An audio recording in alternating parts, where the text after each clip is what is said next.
આ બાજુ શાક ને બધું પાકે છે.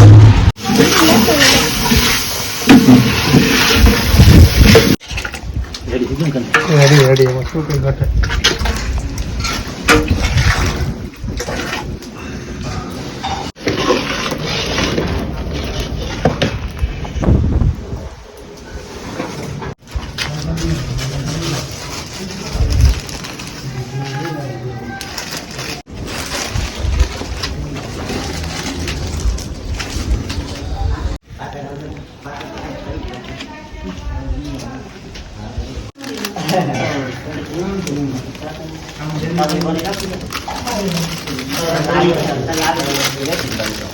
તો મિત્રો મારા ડાયા કાકાની રસોઈ તમને કેવી લાગી કમેન્ટ કરી દેજો. અને હવે અમારા રમાભાઈ બોલ છે તો બોલો રમાભાઈ.